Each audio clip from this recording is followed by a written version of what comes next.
Hi, welcome to day 28. I got the right day today of Stay at Home with Stanley.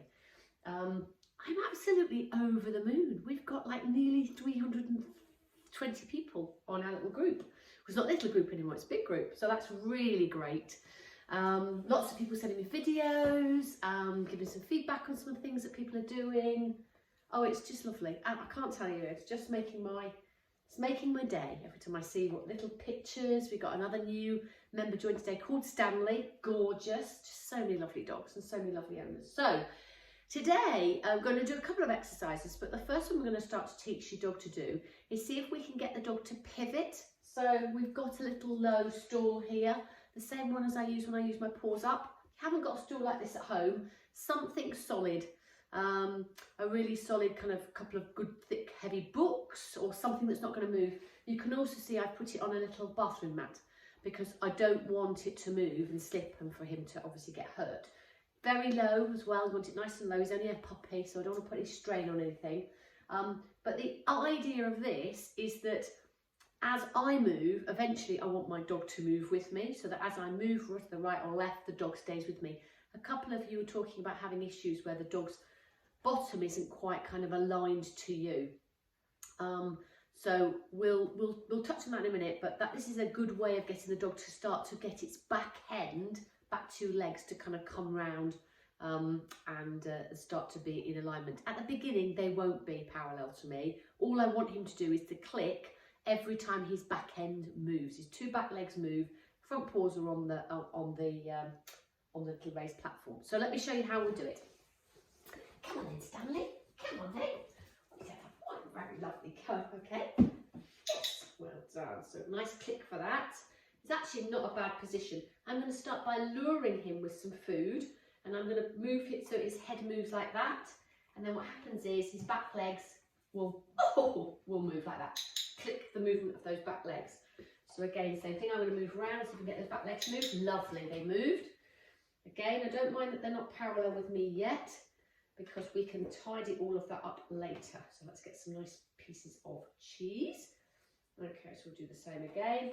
Move my hand round, and he moved. So I've just got to watch that he moved actually one foot, his front foot off. I don't want for him to think that it's the movement of the front foot that I'm clicking, it's the back movement of those legs. So I want those two front feet to be nice and solid, and the back legs, let me just throw a piece of food off, and the back legs, there you go, and the back legs to move. So, oh, you are clever. You are clever. So just get a couple of nice chunky pieces of cocktail sausage ready. Oh, I love cocktail sausage. Go and get that then. There we go. Right, so we're ready. Okay. So we'll get it in so you can see. Oh, what happened there? Lovely. So I'm going to move my hand round, and as I move, that back leg moves, and his front paws stay on. Same thing again. Move the back leg round. Click. So I'm going to keep moving around and see if I can get him to move his back legs round. Let's get those front paws on nice and solid. Nice, that's better. Keep moving yourself round. Get the back legs, even if it's only a tiny movement of the leg, we just want those back legs to move round. Lovely, that was a good one. Get him back on. Let's get you here. Lovely. Let's get a click for that. And then we'll just move him round. Just get that back leg. It didn't move there, so I didn't click it. So there we go. Let's see. Oh, that was a nice one. Little that back leg went round. Don't do too many. And then, lovely. So we're just starting to get him used to moving those back legs round. Eventually what will happen is the dog will be parallel to me, and as I move round each quarter, and I often use some sort of round dish, like a round upside down dog bowl. It's quite good, but they won't slip. So that's a good way. We want him to start to move following parallel to the leg, but this is the first time he's done this, and he's only a wee one, so we don't want to push it too much. We just want him to start to learn to move those back legs around. A couple of you are talking about the angle of your dog, and just go back to what I was saying before about if you think about your heel position, and I'll just kind of demonstrate. If you think about your heel position, what you want the dog to do is think about what we were doing the other day when the dog was in front like this and move back. We moved our leg back. I'm not going to do it, I'm kneeling, but move the leg back, and here, this position. Now what I want to do is when I do that, I want the dog to be parallel to me.